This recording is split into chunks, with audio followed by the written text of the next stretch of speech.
So today's objectives, what we are going to do, we're going to clarify the roles and responsibilities in ESOL assessment and quality assurance.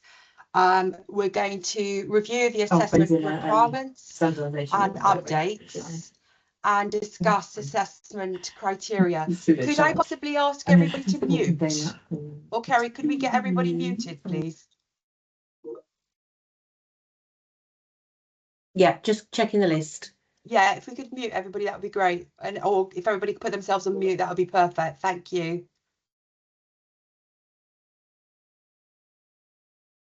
So we're just going to start through with the centre responsibilities.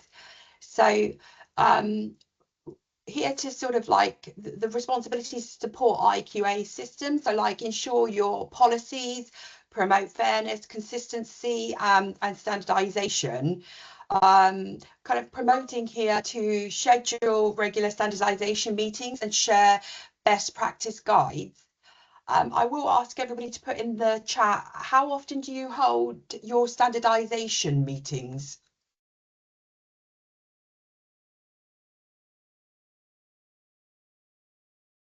So you can put that into the chat.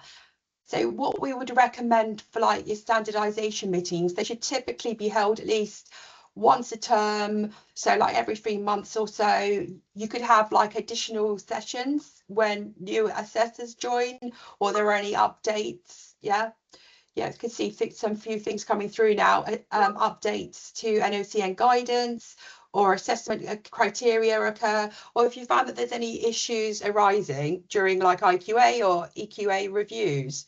So yeah, perfect. There are like a few things coming through there on the chat, Kerry. Yeah, there are. Every few months, every 4 weeks for 1 to 2 hours, twice a year. Yeah, I mean, the frequency will depend on, you know, the size of the centre. But having regular standardisation does promote that consistency and compliance across all assessments. Another one of the centre responsibilities is to register your learners promptly. There is flexibility, but registration must occur before assessment. And using like if you have a centralised tracker, that will like ensure that you. Yeah, perfect. Some messages coming through from Sandra there. That would using a centralized tracker will ensure that there aren't any errors in registering the learners, and then having set reminders in the calendar for timely registration will help as well. And also another one of the centre responsibilities, maintain CPD for staff. So keep subject knowledge and assessment practices current. If those of you who can access the chat, what CPD do you offer for staff at the moment to keep their subject knowledge and assessment practices current?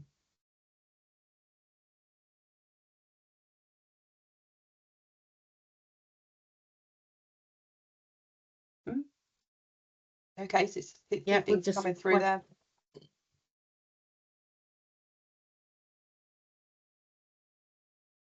So like, because I know it's like some colleges have like regular CPD sessions that can invite speakers in, or there might be like teachers conferences where you update people, or back to the floor days. So like any webinars that would be useful as well, and then any access that you've got to updated ESOL resources. Right, so we did mention like the standardisation. Yeah, regular CPD. Yeah, regular CPD meetings, training with guest speakers or staff delivery. Yeah. Sorry, staff delivering. So standardisation, like the best practice guidelines. I'm just going to admit somebody else. Yeah, you're okay, I'll do it. Okay, perfect, thank you. At least once every term, like we've just discussed, or every 3 months. Obviously that'll depend on the size of the college, but it's also good to add like additional standardisation when new assessors join, when you've got updates to NOCN guidance or assessment criteria, or like already mentioned during the IQA or EQA reviews. So can I ask what, so if you put into the chat, what topics do you cover already in standardisation?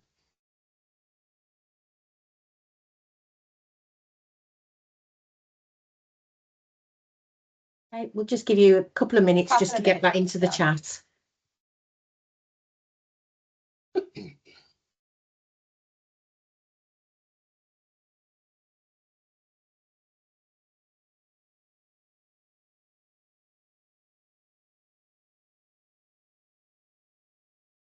Okay, if you could just add into the chat what topics you would cover in standardisation.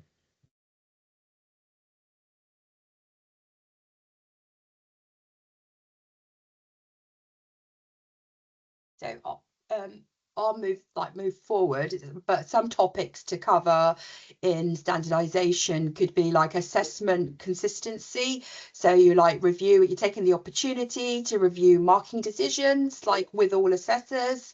For speaking, listening and writing, you could discuss any borderline cases and have a little bit of a discussion and agreement on standards. It's all coming through now. Yeah, we've just got it coming. Yeah, brilliant. Depending on which element learners are taking, we bring samples of work, sample papers, compare marking. If there are any ESOL curriculum updates, review issues from the last exams, peer marking consistency. From direct observation, any key issues or help needed, plus looking at good practice. Some really good ones coming through. Yeah, some really good ones coming through. Exactly like what we would expect. So like any updates and compliance. So when there's any changes in policies or the assessments or in the curriculum from the IQA, EQA feedback, if you receive any action points. So to discuss and take those action points through to standardization. Obviously, if and when needed, and when you've got new tutors, assessors and IQAs to clarify their roles and responsibilities, so everybody's clear on what's expected of them, really, what the expectations are.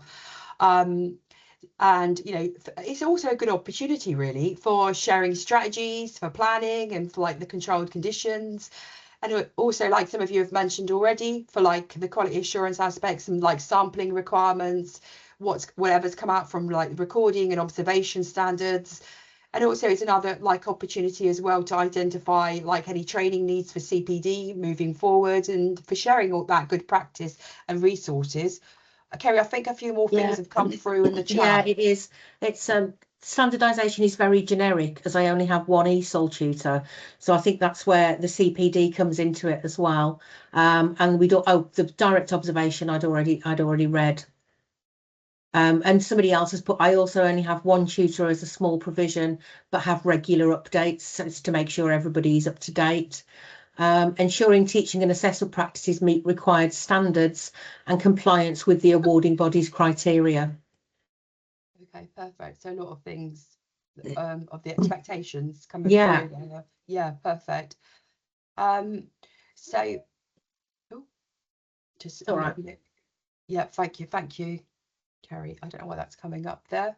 But anyway, we're talking a little bit about planning for assessment as well.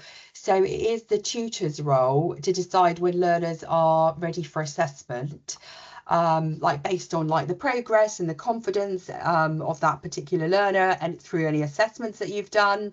Timing wise, most assessments would occur at the end of the programme. But speaking and listening can be assessed during learning, and it can be integrated during the learning for flexibility. So you expect it to be done under controlled conditions. So what do you think we mean by controlled conditions? So you can put a few little things. What would you expect those controlled conditions to be? So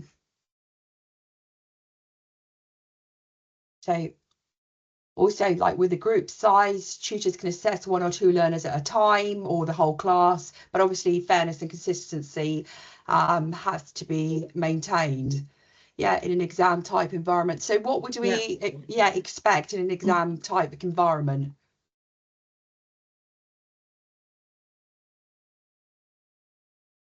Like a quiet environment. No unauthorized support, obviously, or any other things that you can think of. No material on the walls to support the learners. Yeah, coming through now. Separate desks, no phones, and make sure that they're sufficiently far apart. Yeah. Reading and writing sat and on individual desks, in listening and speaking, quiet room, no distractions, you know, phones away, and, you know, making sure you're not in a noisy environment.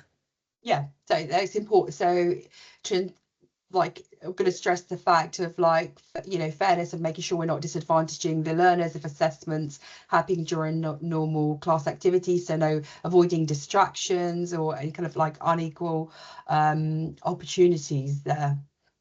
Yeah. So thank you for that. So I think somebody's come through already talking about further kind of assessment activity requirements.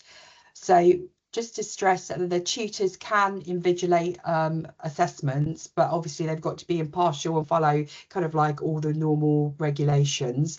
All the assessments, like we've said, must be completely under controlled conditions. So like already reinforced, like a quiet environment. The mark schemes are essential for ensuring consistency. So they're there to guide the tutors in judging the learner's performance for speaking, listening, and writing. And each mark scheme does specify the allowed support for learners during the assessment. So I'll just move forward. So we talk about, like, just to recap the internal verification.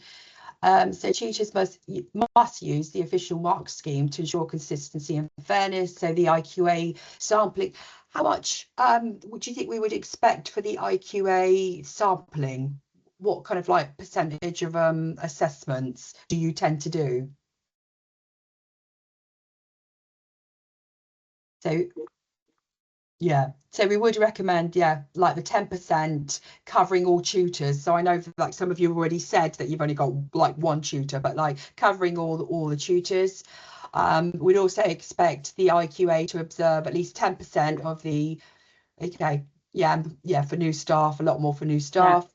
Yeah, of speaking and listening assessment, and to complete an observation report.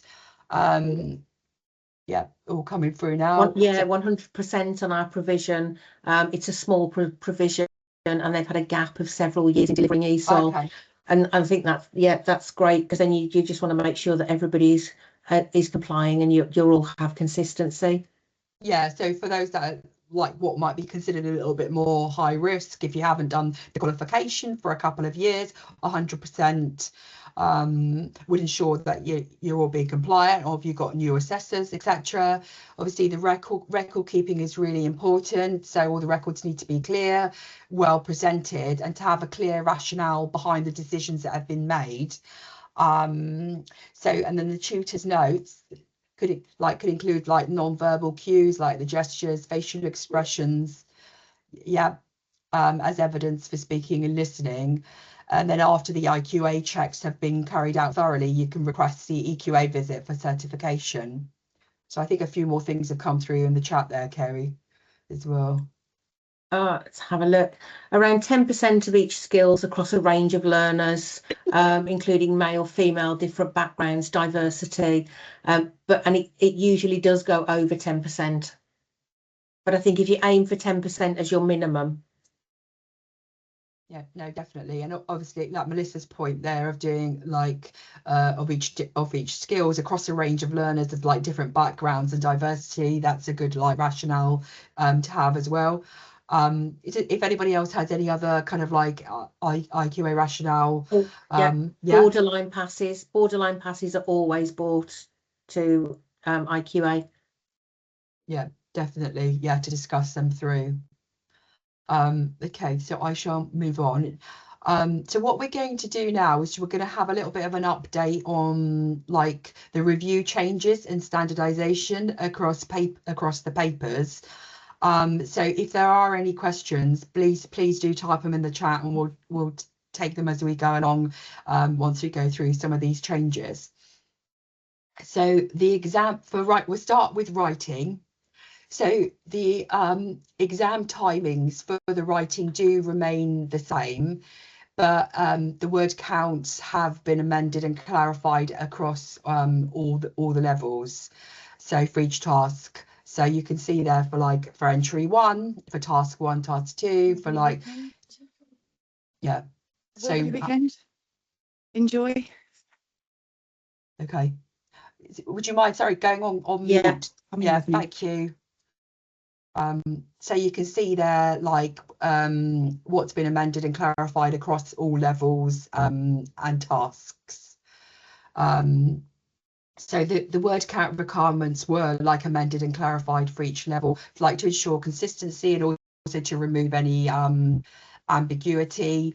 So for the practical implications here, like any material updating any materials and practice task to reflect the new word count ranges would be a good idea. But also we will share this slide with you, these materials with you. You'll be glad to hear that for the reading there have been no changes. It's just been quality checked for any inconsistencies. So the quality check, there was a thorough review conducted to ensure there weren't no like inconsistencies or errors in the existing materials, but there'll be no need for the reading to adjust any teaching or assessment strategies for reading, as there's been no like major changes to that. So for the list, does anybody have any questions so far? Please do feel free to type them into the chat. So for the listening, there's been 2 extra questions added to each level for task 1, more time allocated for exam task 1, and at levels entry 1 and entry 2, the questions and answers have been added and the assessor guidance for the assessor to read has been updated prior to the recording being heard. And also any sort of changes in assessment marking added to the front page of the mark record table, which should make it easier for tutors to apply the correct criteria. So for speaking, so the front page of the mark record instructions has been updated for clarity to ensure tutors can review that before the assessments. The mark scheme assessment criteria table has been redesigned as well across all levels, just to improve like the readability and the consistency of it all. So it might be a good idea to kind of like familiarise yourself with the new layout, sort of avoid any confusion during marking, but it is there to support clarity during assessment. If there are any questions, please do feel free to put them in the chat. So the assessor comments sheet for task 2 and 3 does have clear instructions that evidence is to be included, so supporting the assessment decisions. So for example, for speaking entry 2, so the criteria 2.1, achieve demonstrating clear pronunciation of bicycle within the sentence, like I ride my bicycle to work every day. So for example, 4.3 used a range of interrogatives and given some examples of like what, how often, what time. And then task 2 and 3 have had instructions reformatted, and then the timings for level 1 and level 2 task 1 presentation have been reduced, and the timing stated on the guidance. So for example, speak for 8 to 10 minutes, the questions and the post presentations, so there has been a reduction to that, and then the assessment papers updated to reflect the changes in the guidance. I'll just say there as well that the sample papers have also been updated, so that any sample papers that you're doing with your learners will also include and have updated what's gone on to the new live papers. So you are then having like for like with your sample papers. Sorry, Eva. No, I'm having a little bit of a coughing fit, so just bear with me one second.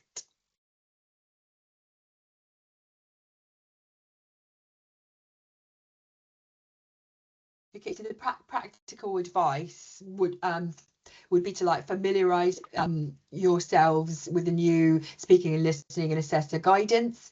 Can I just answer this question? Are there any video recordings of good practice speaking and listening exams in a mock scenario? It's not something that we have at present. However, it is something that is being looked at, but it's quite difficult to either mock them, or it's also very difficult to use any that we kind of have in from centres, because we have to be very careful, obviously, with GDPR, and get our IT people to look at it and make sure all names are removed, that there are no mentions of anything. So it isn't something that is available at the moment, but it is something that's being looked at. Okay. And then perfect, cool. So to provide any exam materials that might mirror the current item style, and then ensure learners are ready for the exam at the appropriate level and are comfortable with the new timings. I'll just give it a minute just to see if there are any further questions regarding the updates to the papers.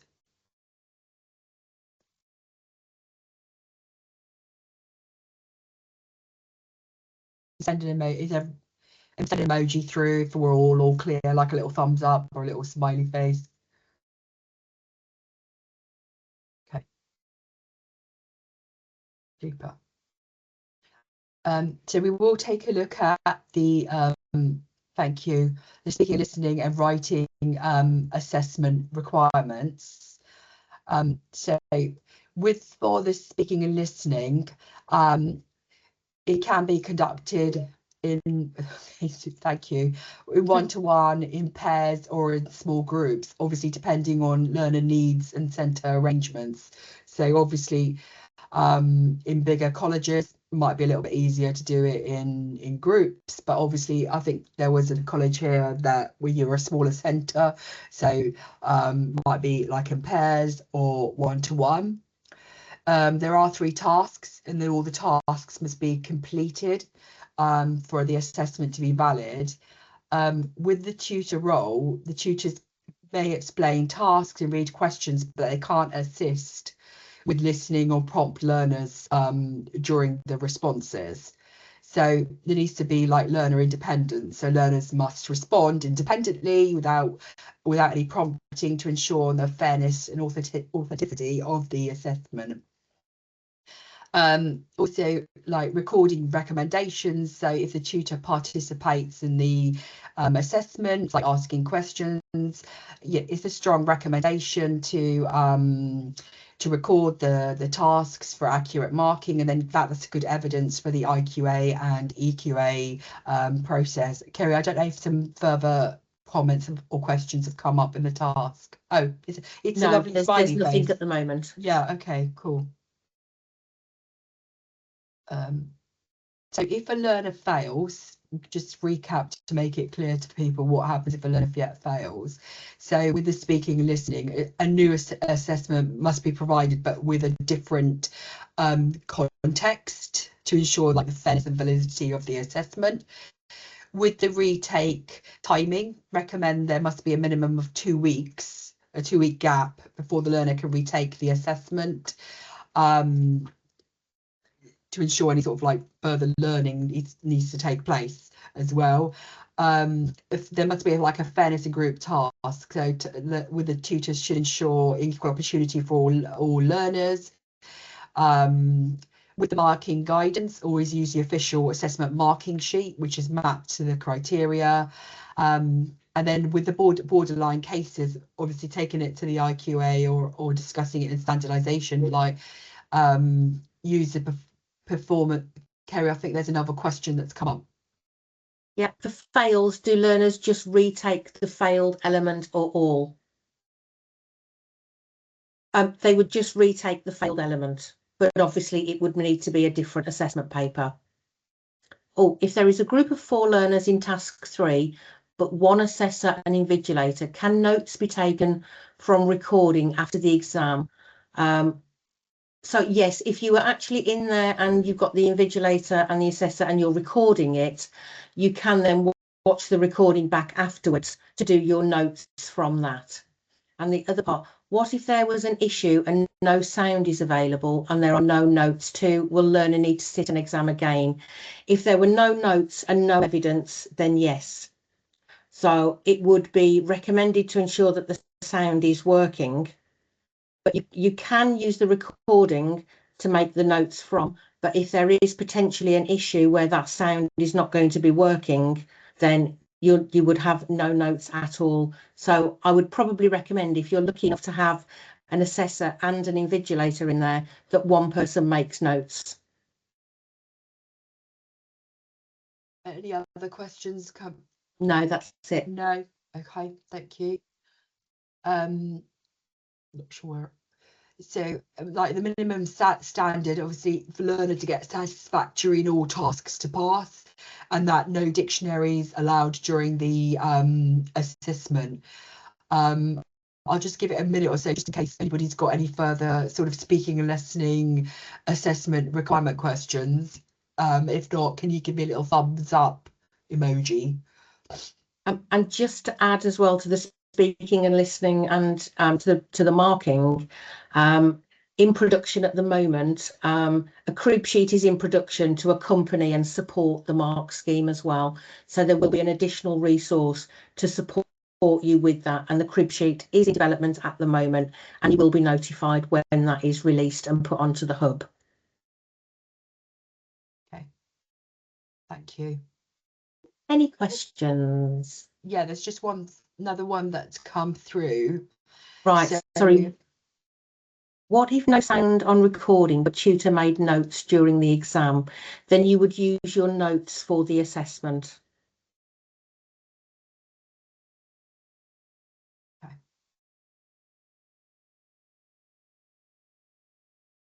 Hopefully that answered everybody's questions there. Yeah, I think so.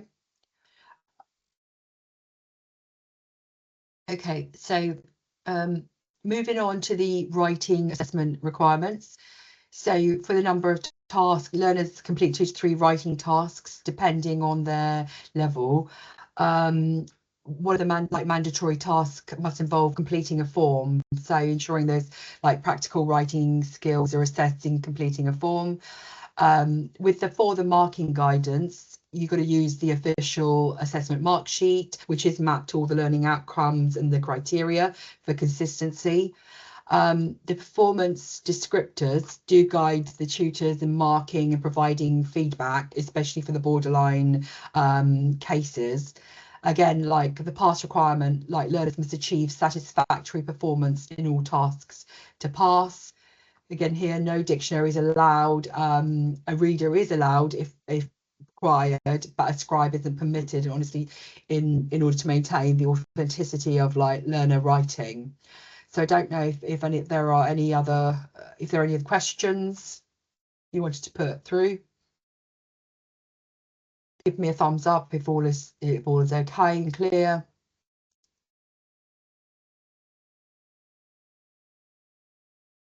Oh, no. Or thumbs up. There you go. Lots coming through. Yeah. Perfect. So the writing assessment conditions. Okay. I think there's a couple of questions come through there, Kerry. No, it's just thumbs. Oh, sorry. Is writing exam time changing? The timings haven't changed, but it's the word counts, isn't it, that you put on that? Count, yeah, it's the word counts that have been updated. We can share the slide with you about like the changes to the expectations in terms of like writing.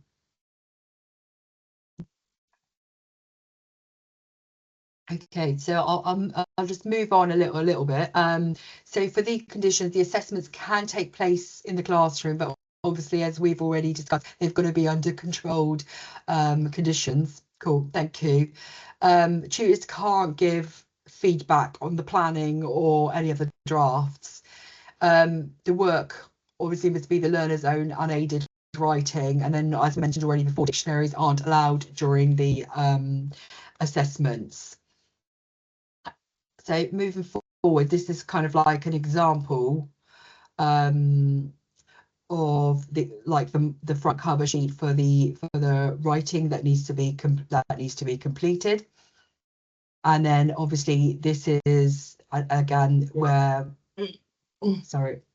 the assessor can make comments on the learner's performance. For example, this is one for entry level 2 for task 1, and then it can make some comments on their performance again for task 2. Kerry, I think there's been another. I just want to go back to as well, because I think I just need to clarify a little bit more when somebody said about if the recording failed and you had notes, and I said yes, you would have to use your notes, but what I would also do is make a record of that for your EQA so that they are aware of what happened with regards to the recording. And sorry, then the next one, can assessments take place in classroom for entry and level 1 and level 2? Can you just clarify that a little bit for me? Do you mean while the session is while a session is taking place? Sorry, I think a thumbs came up. Okay, right. So not that comes back to when we're looking at it being in a controlled assessment, a controlled environment.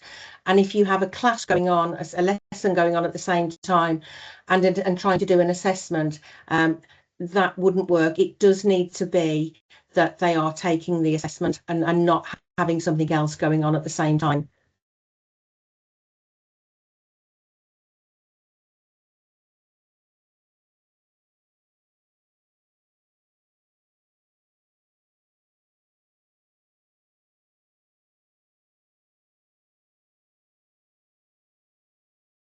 Right, yeah, absolutely. Your understanding is spot on. I've just said that was my understanding. So it needs to be a controlled environment where you're doing your assessments.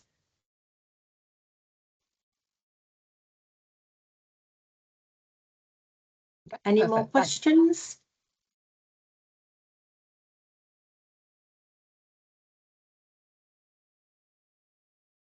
I think it's somebody with a hand up, so I don't know if you want to write your questions into the chat. Oh, I can't see a hand raised. Just a little bit of a hand raised, but we could take that question at the end. So I'm hoping everyone's got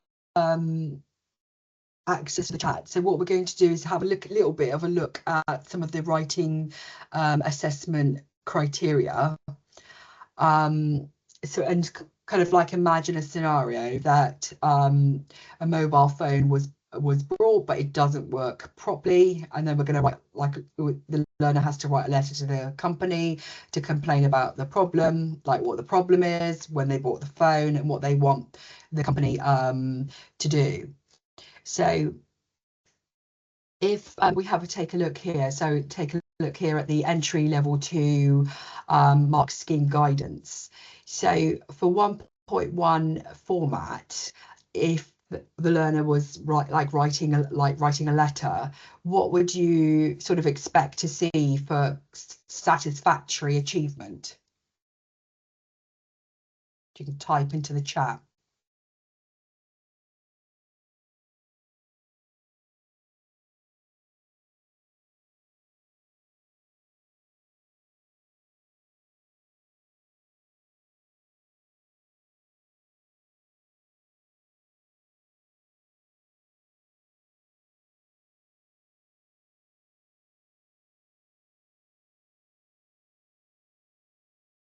Just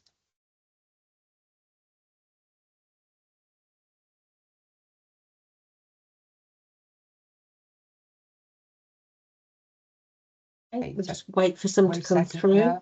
Yeah. But Kerry, maybe you and I can sort of start it off while we're waiting. So for format, what would you expect to see in order for the learner to sort of like have satisfactory achievement at entry 2? For a little writing task, if they're writing about the mobile phone. Okay, and are they what format are they writing in? So if we say they're going to be like writing an email or a short letter, so if we stick with something a little bit more than like an email.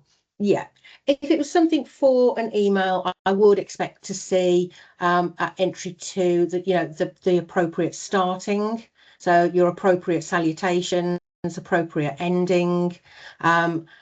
Would I expect to see the full layout of an email at the top? So would you expect to see them mocking an email address, for example? Would you expect to see them putting a heading? What would you expect to see at that level? I mean, I think I agree with you. I'd expect to see like an open and maybe a close. So Yeah, I would expect to see the salutations, appropriate start, appropriate ending. Learners do quite often put a heading, but I wouldn't necessarily be looking. I would not be looking for them to kind of do what we would consider a full layout, unless it was actually put onto the paper for them to complete. Yeah. Clear salutation, sign off, formal language, appropriate language for E2, uses the correct format, some grammatical errors and structure inconsistencies, again, formal language, and yet that's where we're heading with those tasks. E2, correct form of address, good punctuation, no text speak. Yes, definitely. For a satisfactory pass, must have the following: start with a greeting, to start first paragraph to say why they are writing an email, use at least 2 paragraphs, end with a salutation and name. Some vocab and grammar errors may occur, yeah. But for the format, we're looking for those openings and closings, aren't we? At E2, correct email and use correct email and use correct beginning and end. Why? Why? Don't quite understand. Correct email. But I would be looking for an appropriate format as far as the salutations are concerned. Oh, sorry. If you could just clarify on that correct email bit for me, and I'll come back to that. Use of paragraphs, formal beginning, ending, date, address, not necessarily. I wouldn't be necessarily looking for an email address. I also wouldn't penalise for date. We're looking at the format of it. Email address plus what and when to be returned. Okay. For satisfactory, well, I would not be looking at E2 for a learner to have put an email address in.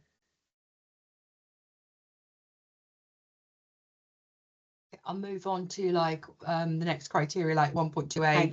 simple and compound sentences. So like what errors in conjunctions or tenses would you consider acceptable for satisfactory at entry 2? They can type into the chat.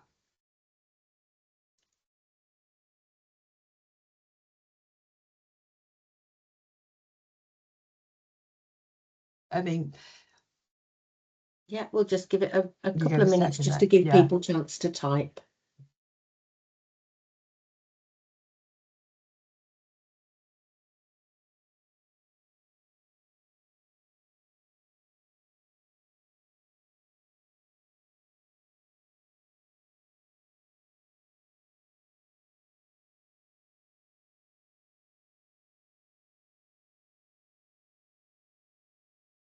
Right, sorry. Oh, sorry. If using email, then a correct email format is needed. Okay, from a formatting point of view for an email, what I would be looking for is the one that it doesn't have addresses, so they're not confusing it with a letter. But at entry 2 for satisfactory, I wouldn't expect the full information at the top where they have a to, a from, a heading, and the email address is in there.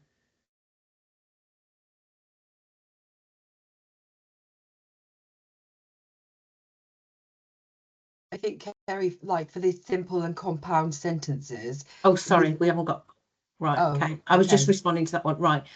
Right. Correct use of present and past simple and correct use of simple conjunctions to create compound sentences. Okay. At least 2 compound sentences plus correct examples of some simple sentences. Might be interesting to know, like, how many errors, like, in the use of tenses would you let go? I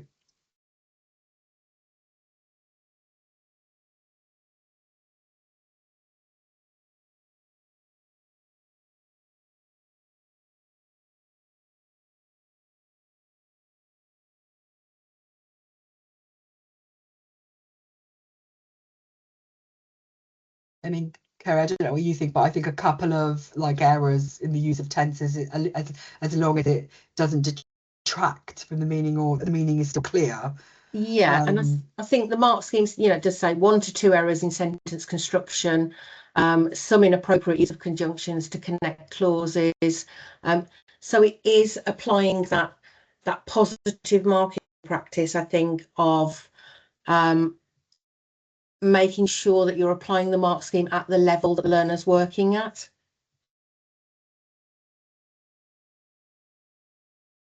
So for word. Oh, right. Sorry, I've got another one. Correct present simple and past simple regular clear sentences, but not necessarily 100% correct. Yeah.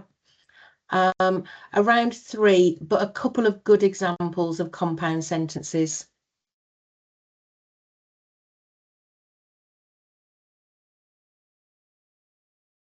So moving on to word order, so 1.2b. If a learner has like, what do you think, that if a learner has 2 word order errors but meaning is clear, how would you mark that? Someone put the responses into the chat. Yeah.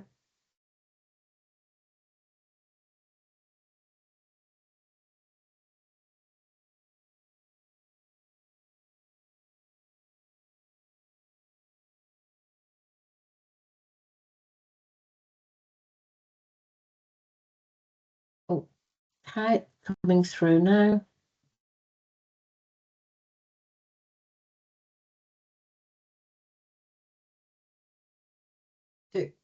Yeah, Yeah, like, query on positively. Yeah. What I'm saying there is when looking at the marking and that there are potentially 1 or 2 errors in the sentence construction, it's making sure that one, depending on the word count as well as to how much a learner has actually written, to look at what your, how many errors are there, what type of sentence construction is it? Are they working at a higher level? Because sometimes we do see learners that are, even when they are doing entry 2, can sometimes be putting things in that are a higher level. So it's about looking at the writing holistically. We've got 1 to 2 errors, but if there are more, say there were 4 or 5, is to looking, are those errors within entry 2? Right, sorry, satisfactory. Depends on whether there is any correct word order used in any of the sentences. 2 to 3 errors may be satisfactory. Would you expect SVO, but there may be adverb, adjective misplacement? Overall, is it understandable?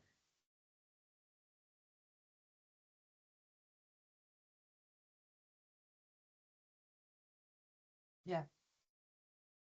That, oh yeah, I think what Karen, I think what you're leading to is like whether the comprehension of it is the key here. So if we move on to 1.3, Yes. yeah, sorry, okay. Adjectives. Be interesting to know what strategies do you use to check the correct adjective usage?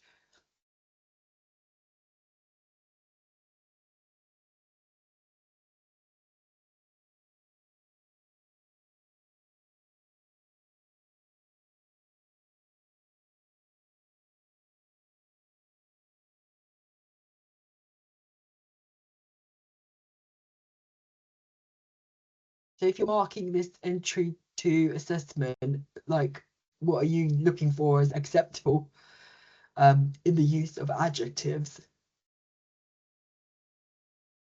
Spelling, placement and clarity of meaning.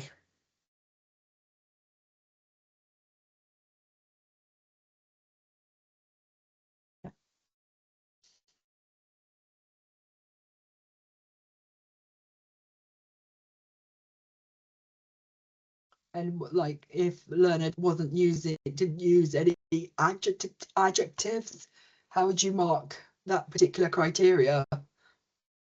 If you're checking the writing and no adjectives have been used.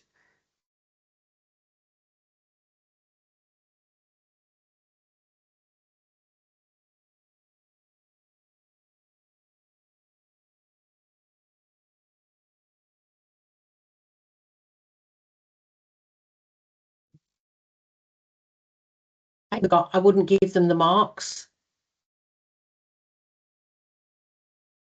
Yeah. Did not achieve. Okay. So moving on to 1.4. Karen's just written an interesting point there, Kerry. No adjectives at all, did not achieve. Seems harsh if the rest is okay. Can I ask if everything else was to a satisfactory achievement but no adjectives, would that be a do not achieve?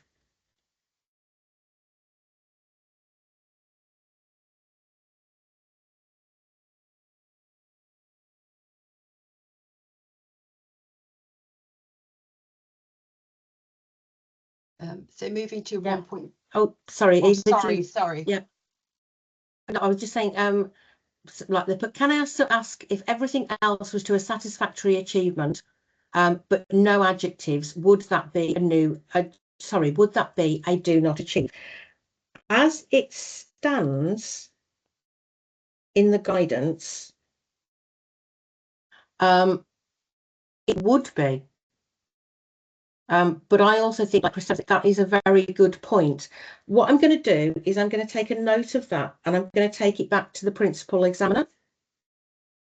Because it's not clear, or in the guidance it doesn't say, so I am going to check it for you.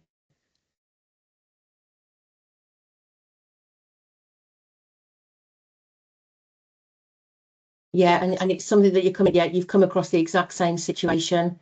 Yeah, I will definitely take that back. Okay. Thank you, Kerry. Yeah, there seems to be quite a bit of a discussion about the adjectives. It does seem to be that it's something that people have come across. So I'm just gonna, if that's all right, I'm gonna move on to criteria. Yeah, thank you. 1.5 punctuation. So just considering entry level 2, how do you distinguish between secure and satisfactory achievement for punctuation? So what would you be looking for in satisfactory achievement compared with secure achievement? Give you a couple of minutes or so to ponder.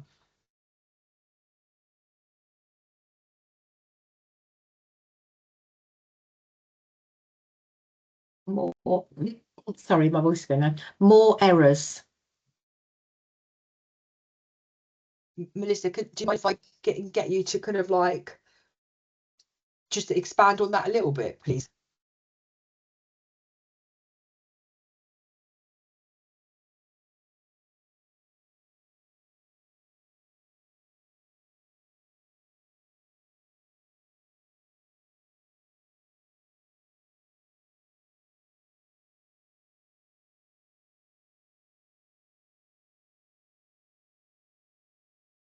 I think, Kerry, for satisfactory achievement, I would expect to see things like full stops and question marks and capital letters used correctly. Yes. And we've got their list mostly punctuated correctly. Attempts at using punctuation, but with some errors. Is the clarity. So attempts at using punctuation, but with some errors. So like you said, full stops, question marks, as it says in the mark scheme. And I think a key one there is errors do not impede the comprehension. Yeah, definitely. And then for secure achievement, what I would expect, like the full stops clear at the end of each sentences. You know, you've got if you're kind of like, I don't know, listing some adjectives, that the commas have been used correctly and that question marks have been used correctly. So for that kind of like basic punctuation, would you expect to see, I wouldn't expect to see any errors, would you, Kerry? Not in basic punctuation. So are there any further questions for that, or any other comments? So I'll have a move forward to 1.5, the capitalisation.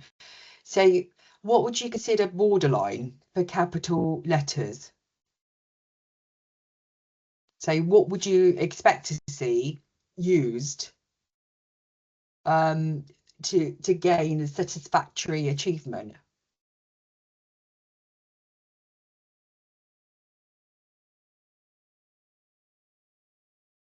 We type into the chat.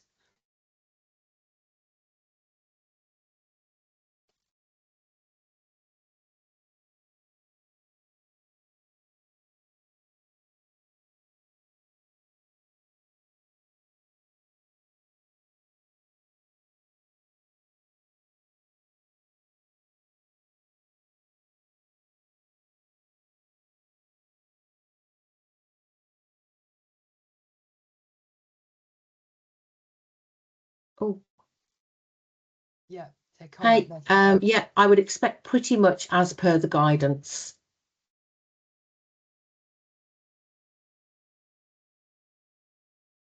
Yeah, I think the guidance is capital quite letters clear. used to start sentences and some proper nouns. Okay, so I'll move on to 1.6. So At the beginning of sentences, proper nouns.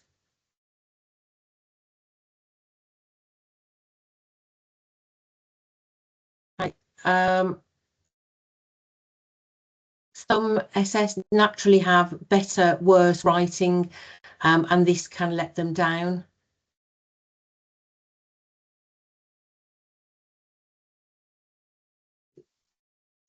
Karen, do you mean in terms of like capitals or yeah?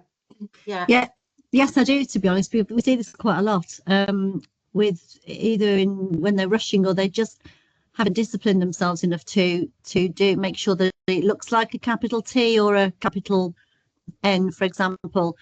So sometimes it works, and I had this just this morning, and sometimes it works. Oh, it wasn't an exam day, and sometimes it doesn't. You go around with a red pen, and sometimes it's just this relearning how to write better, so that they get the marks that they should get, rather than losing them because of sloppiness. That's what. Yeah. So it's about, as you say, working with the learners to make sure that they are making it clear between what is a capital and what isn't a capital. Yeah, absolutely. Yeah. Definitely. Okay, so I'm just going to move on. So to spelling and handwriting.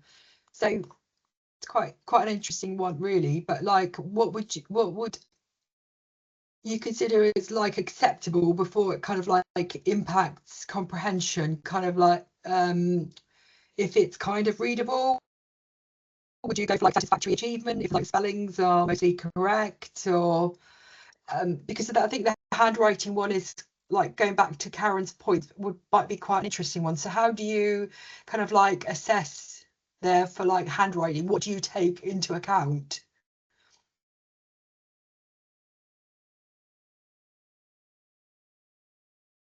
You type into a chat, or if you can, unmute yourself.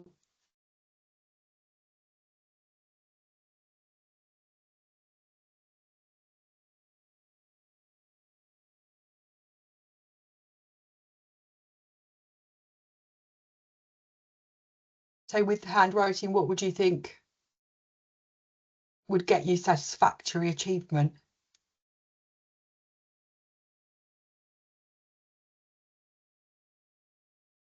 Okay, Kerry, what do you think? Because I think if you can make out like the letters, even though some are not maybe not particularly clear, or if there are some crossings out, that could still meet the requirements for satisfactory achievement. Yeah, I think I agree with you. As long as it is readable and you can see it with regard, it needs to be legible. I think that's the key point, and that you can read it and that you can understand it.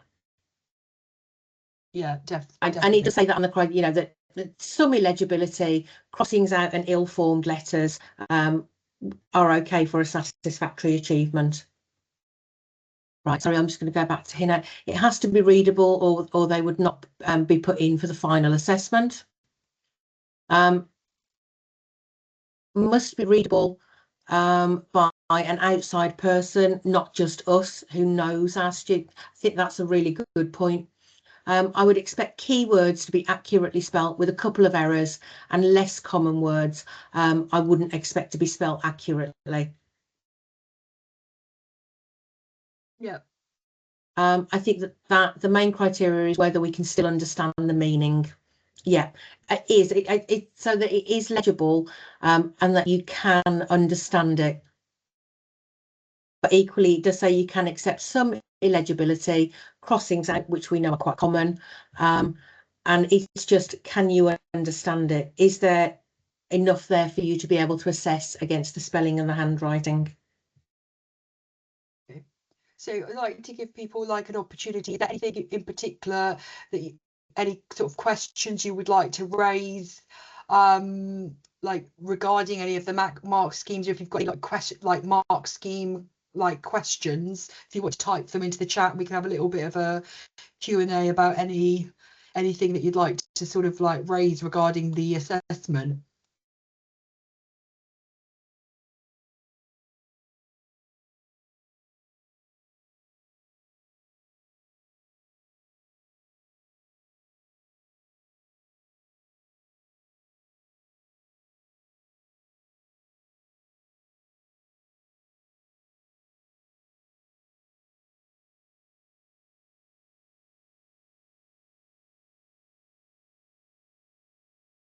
Okay, while everybody's just having a think, if there are any questions, I did just want to double check because I did say that, yeah, if a learner did not achieve all criteria, the overall result is did not achieve, which is correct. But the guidance also states that the learner must be reassessed against the criteria not achieved. So on a reassessment, you could be, so if it was adjectives, for instance, on the next assessment, they could be being reassessed against the criteria not achieved, and then the two would be combined together. Hopefully that makes sense. I'll just pop in the chat what it says in the assessment guidance. Thank you, Kerry.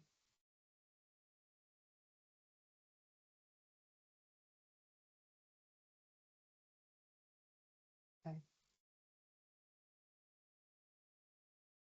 So if there aren't any questions about the assessment criteria at the moment, if you could sort of do me a favour and type into the chat what kind of future events you'd like to see. Would you like to see sort of more events where you're looking at the criteria or applying the criteria? What kind of future events would you like to see from NOCN? If you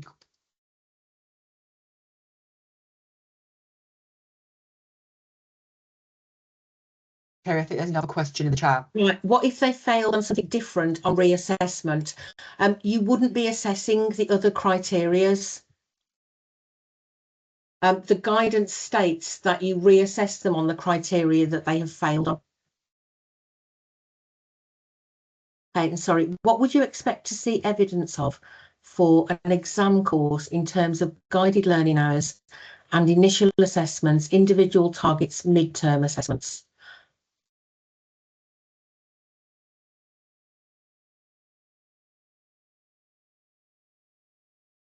Right, okay. Are you talking as part of an EQA visit?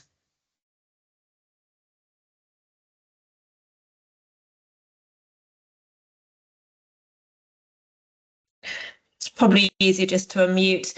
No, Yeah. I'm talking about what, you know, what starting points do you want to see? What evidence of progression do you want to see over the course of leading up to the exam? Right, but again, so we're talking when your EQA comes out. Yeah. Yeah. Okay. You will be asked to provide evidence of your sessions, how long they are, which will be your guided learning hours. But we always have to remember that they are guided learning hours, and that some learners will do things far quicker than other learners. Again, so that you assess when your learner is ready. So your EQA will discuss with you, and we'll look at the sessions that you have planned, how many weeks you run them over. They will also ask you what you use as the initial assessment, and can ask to look at what you have for your initial assessments and what you use. With regards to individual targets and mid-term assessments, that isn't something that we would need to see, because that's part of your teaching and assessment formatively as you're going along. The main part that we're looking at is that summative assessment. Does that answer your question? I think there's a thumbs up. Oh yes, sorry, I missed that. Yeah. I was talking and missed it. Right. Isn't it easier to just mark a reset task for all criteria? For example, a learner can simply write a list of adjectives without using format or compound sentences. You could make the choice there if you wanted the learner to completely sit that task again, but the criteria on the mark scheme does say that they can just be assessed on the criteria not achieved.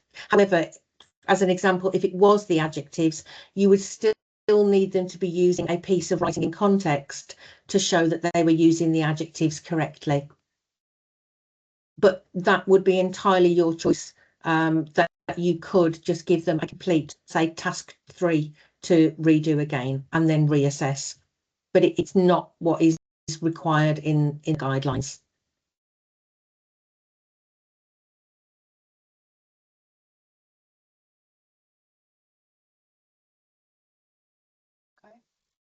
I don't think we've got any more questions, Kerry. Okay. Yeah. So from what Eva was saying about going forward, and this is the first of the ESOL Skills for Life standardizations. Obviously, as you will appreciate, it is a huge area, and obviously with the listening, the speaking, the reading and the writing, and we are looking at continuing and putting on some more standardizations.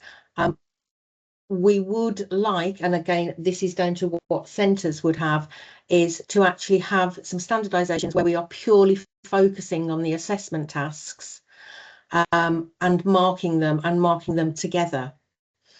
And I would like to ask at this point if anybody would be willing to provide examples. It may sound like a bit of a strange request, but because ESOL is internally assessed and internally marked, and it's the EQAs that come out to you and see them, NOCN do not, you don't have to send all of your papers back to NOCN for us to be able to store and use. So I would like to ask if anybody would be happy to provide samples that we could use going forward. Obviously, anything we use would be completely redacted. That includes learner, centre, everything. So I would just like to ask if anybody is willing, and you don't necessarily have to put that in the chat. Oh, thank you. We've got some thumbs up coming in. Absolutely wonderful. So they would need to come to us. You could redact them yourselves before they come in, but equally you don't have to. They would be redacted by NOCN. I would just recommend that you do use a secure transfer. So, you know, something like WeTransfer, which is free. You know, or if, yeah, oh, brilliant, thank you. Because it would be good going forward, as we're aware, working through the mock schemes, but if there was an example for us to all work through together and discuss, that would actually improve that for you. So anybody who would be able to do that,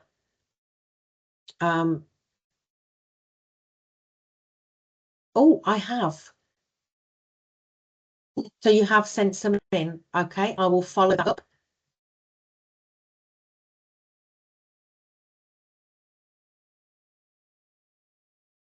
Cool. Kerry, is there anything else you want to sort of discuss? Right, does your Are you EQA not prepared? have to send any to NOCN? No. No. Your EQA, when they come out to you, they sample whether it's on site or whether it's remotely. But you will find that your EQAs will be asking you as well, when they are out and they are with you. They'll be asking you of, you know, can we use some of your assessments for standardisation? Right, if there aren't any more questions, we'd like to say thank you for attending. If there are any sort of like final questions, please do type them in the chat. But we'd like to thank you very much. And we'll kind of like end the event here. Thank you. Thank you. Thank you. Thank you.